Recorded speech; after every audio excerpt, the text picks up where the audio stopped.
অনেক দিন ধরে ভাবছি বন্ধুরা, জানো, যে ওয়েট লস করব, কিছুতেই পারছি না।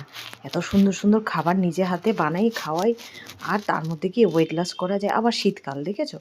তারপরে কর্তামশাই বললো, কি গো এবারে পিঠে পুলি খাওয়াবে না? কবেই তো গুড় এনে দিয়েছি। আমিও ভাবছি করেই নি, সব তো ঘরে রয়েছে, তাই সব রেডি করে এই যে চালটাকেও ভিজিয়ে দিয়েছিলাম, দিয়ে চাল ভিজে গেছে, নারকেলটাকেও ফাটিয়ে নিলাম, একে একে সব রেডি করে নিলাম। যেহেতু ঘরেও দুধও রয়েছে অনেকটা, জানো, এইভাবে কি আর ওয়েট লস কমানো যায়? এই শীতকালে আমরা বাঙালি বলে কথা, পিঠে না খেলে চলে। শুধু কি পৌষ সংক্রান্তি, 4-5 বার তো অলরেডি হয়ে যাবে, এবার ফার্স্ট টাইম আজ। তো এই যে আমি সব একে, এই যে সরাটা দেখছো কালো, এটা অনেক দিন ধরে আমি পিঠে করছি, আবার যত্ন সহকারে রেখে দিই, জানো। এটাতে আমার প্রথম আমার শাশুড়ি আমাকে শিখেছে। আর এই যে গুড়, গুড় জানো, বিড়াল যেমন মাছের গন্ধ পায়, শীতকালে আমিও তেমন শুধু গুড়ের গন্ধ পাই আর পিঠে পুলির।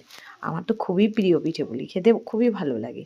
তো বন্ধুরা, আমার যদি পিঠের রেসিপিটা ভালো লেগে থাকে, তো তোমরা চ্যানেলটা সাবস্ক্রাইব করে দিও আর কমেন্ট করে দিও। আর এই যে দেখছো, সকাল সকাল ব্রেকফাস্ট নিয়ে পড়ে গেলাম, চটো টাটা।